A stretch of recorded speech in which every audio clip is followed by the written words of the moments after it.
समस्याओं को ना सामना करते हुए जीने के लिए हम सब लोग चाहते हैं, लेकिन हमारे जीवन में हर दिन किसी न किसी प्रकार की समस्याओं को, संकटों को, तकलीफ़ों को हमें सामना करना पड़ते हैं।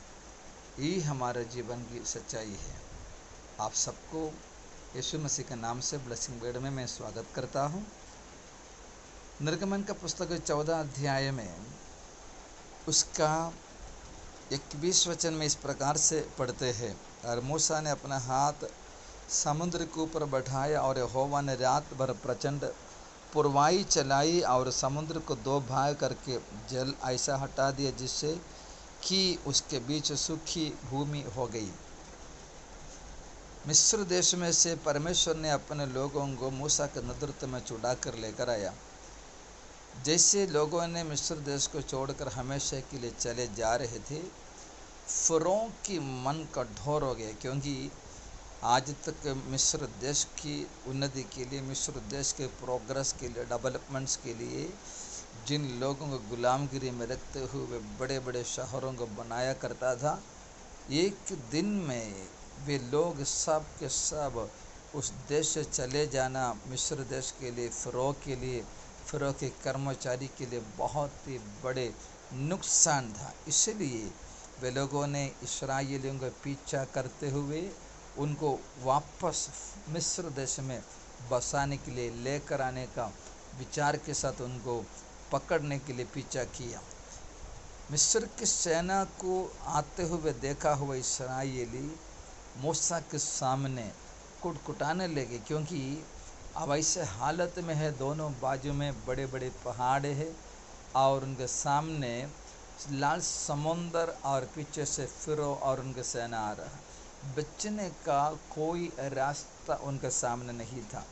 इसीलिए वे लोग ऐसे भी बोलने लगा, यहाँ पर इस मिस्र के हाथों से मरने से भी अच्छा था वहाँ पर मिस्र में गुलामगिरी करना। यहाँ पर इस समुद्र के बीच में, यहाँ पर इस पहाड़ों के बीच में हम लोग अभी मर जाएंगे, और हमें इससे भी कितना अच्छा था मिस्र देश में गुलामगिरी करना। कभी कभी इस प्रकार के विचार हमारे अभी मन में आ जाते हैं। जब कोई प्रकार की रास्ता हमारे सामने नहीं निकलेंगे तो इस ऐसे शैतान हमारे मन में बातें करते हैं।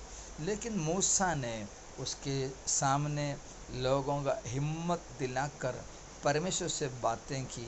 परमेश्वर ने मूसा के सामने कहा, उनको बताया तो इस समस्या के बीच में क्या करना है। प्रिय भाइयों बहनों, हमारे जीवन में जितने भी बड़े संकट भी आने दो, हम कभी नहीं भूलना हमें सहायता करने के लिए परमेश्वर जीवित है। वो जिंदा खुदाबंद है, वो हर समय हमारे लिए कार्य करते हैं।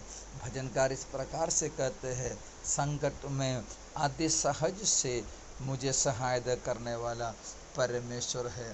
Praise God. संकट के समय हम प्रभु को पुकारने से, प्रभु के सामने गिड़गिड़ाने से और ज़रूर हमारे लिए अपने हाथ बढ़ाते। मूसा को बताया, उसके अनुसार मूसा ने कार्य किया। मूसा ने अपने हाथ में जो झड़ी था, वो जो लाठी था, उसको समुद्र की ओर बढ़ाया।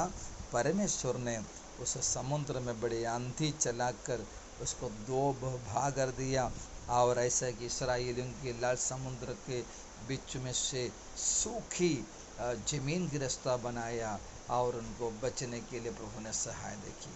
प्रिय लोगों, हमारा परमेश्वर महान है। आपके जीवन में कितने भी बड़े संकट क्यों ना हो, चिंता मत कीजिए, परमेश्वर पर भरोसा रखो, वो अद्भुत काम करेंगे। अगर आपके लिए प्रभु का वायदा है, आप प्रभु की बादल के नीचे है, परमेश्वर के हाथ के अधीन में है, ज़रूर परमेश्वर आपको उस समस्या से, उस तकलीफ से निकल जाने के लिए, ज़रूर उसका निकास के लिए रास्ता खोलेगा। हमारे प्रभु विश्वास योग्य है, वो सच्चा है। उसके हाथ में अपने आप को समर्पित करेंगे। परमेश्वर आप सभी को भरपूरी से आशीष करे। आमीन।